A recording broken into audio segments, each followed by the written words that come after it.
Good morning 10th class. तो बच्चे कल हमने पढ़ा था पदबंध, मैंने स्टार्ट किया था, तो एक बार मैं फिर से आपको थोड़ा सा बता देती हूँ। कल मैंने बच्चे आपको बताया था कि पदबंध होता क्या है। तो बेटे मैंने कहा था कि जब कोई भी शब्द वाक्य की उसकी रचना हो जाती है तो वाक्य में वो जो स्थान ग्रहण करता है उसे हम पद कहते हैं। जैसे मान लीजिए यहाँ पर रजनीश एक शब्द है, लेकिन जब इसका वाक्य बन गया तो इसमें रजनीश क्या हो गया, पद।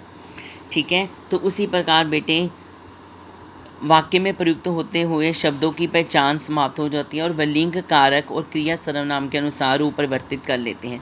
जब बेटे कोई भी सेंटेंस होता है, जब वो पद बन जाता है, मीन्स उसका वाक्य बन जाता है, तो बेटे उस सेंटेंस की जो पहचान होती है हम उसके क्रिया से करते हैं। ठीक है, तो क्रिया से ही उसकी पहचान की जाती है। तो या तो हम उसे वचन या कारक या क्रिया या सर्वनाम या संज्ञा या विशेषण के रूप से पहचानते हैं कि इसमें क्या विशेषण है, कौन सी क्रिया में सेंटेंस बना है या किस में, तो उसे हम पदबंध कहते हैं, क्योंकि उसी में ही वो रूप रंग ले लेता है।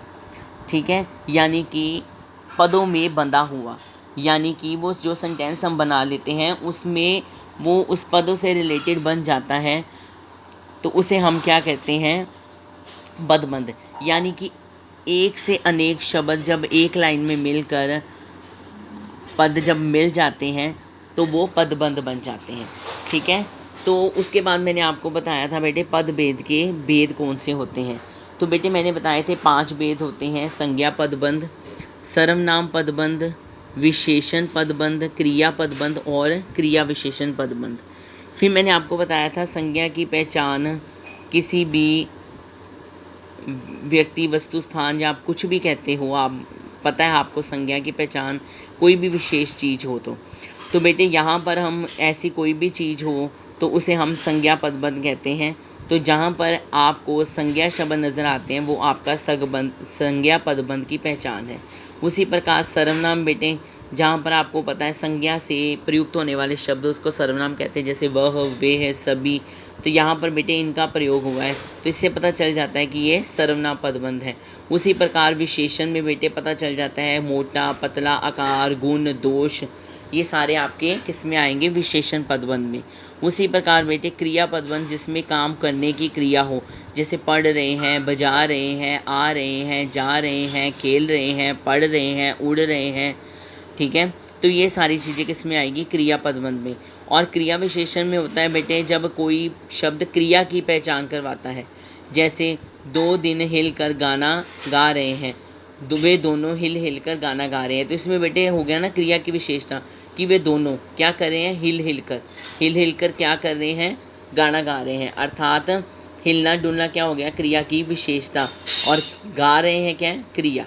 अर्थात जो शब्द क्रिया की विशेषता बताते हैं उसे क्रिया विशेषण कहते हैं। जिसमें 2 हो, एक क्रिया हो और एक उसकी विशेषता हो, उसे क्रिया विशेषण कहते हैं।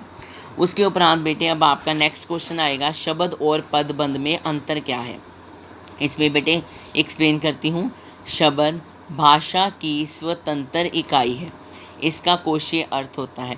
शब्द बेटे भाषा की एक स्वतंत्र इकाई है। शब्द को बेटे किसी के साथ की ज़रूरत नहीं होती, कोई भी शब्द है तो वो शब्द है, लेकिन वो जब पद में चला जाता है बेटे तो फिर उसका रूप, रंग, आकार बदल जाता है। जैसे मान लीजिए कमल, जलज, पनघट, सक्रिय, काजल, कोई भी शब्द है तो ये वैसे तो स्वतंत्र है, वाक्य में प्रयुक्त होने वाले शब्द पद बन जाते हैं। जब बेटे वो वाक्य में प्रयुक्त होते हैं तो वे पद बन जाते हैं। जैसे मान लीजिए अभी मैंने आपको बताया था राम, राम एक शब्द है बेटे, ये क्या है, एक शब्द है। लेकिन बच्चे जब हम इसको वाक्य में प्रयुक्त करते हैं, राम पानी लेने जा रहा है, तो राम एक शब्द है, लेकिन जब राम एक का वाक्य बन गया तो बेटे यहाँ पर राम क्या बन गया, अब पद। इतनी बात समझ में आई है, शब्द और पद का अंतर पता चला। अब नेक्स्ट है, जब वाक्य में एक से अधिक पद मिलकर किसी व्याकरणिक इकाई का रूप ले लेते हैं तब वे पदबंध कहलाते हैं।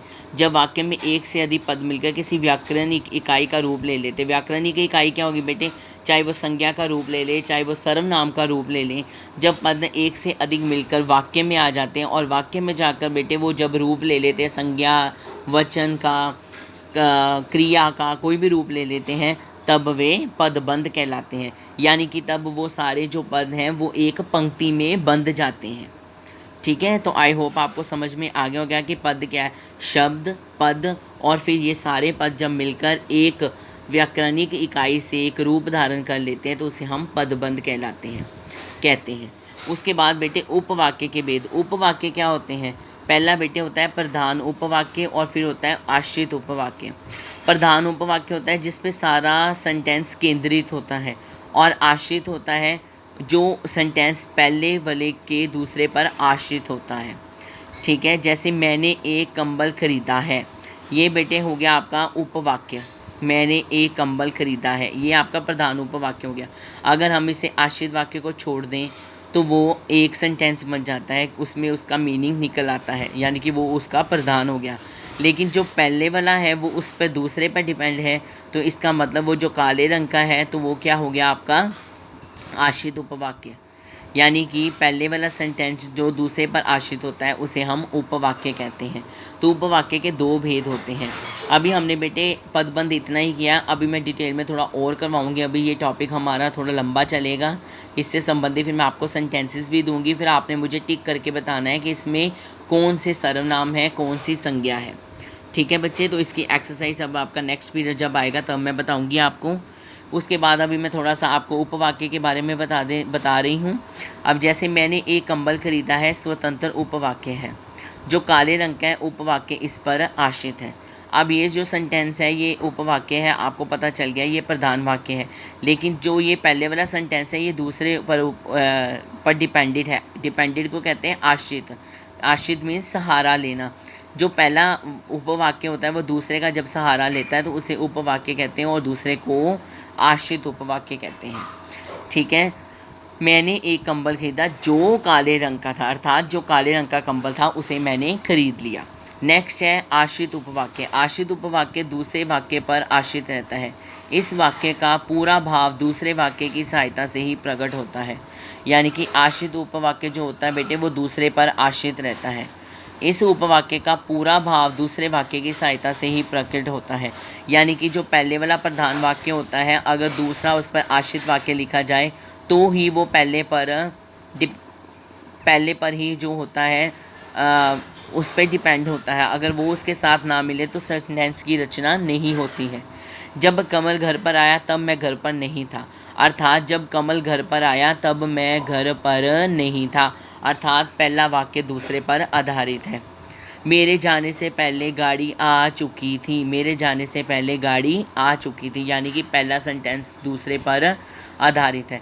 जब कमल घर पर आया आश्रित उपवाक्य है, तो तब मैं घर पर नहीं था प्रधान उपवाक्य की सहायता से प्रकट कर रहा है।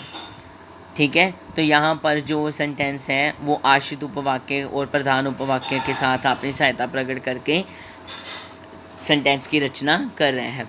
अब आश्रित उपवाक्य बेटे 3 प्रकार के होते हैं।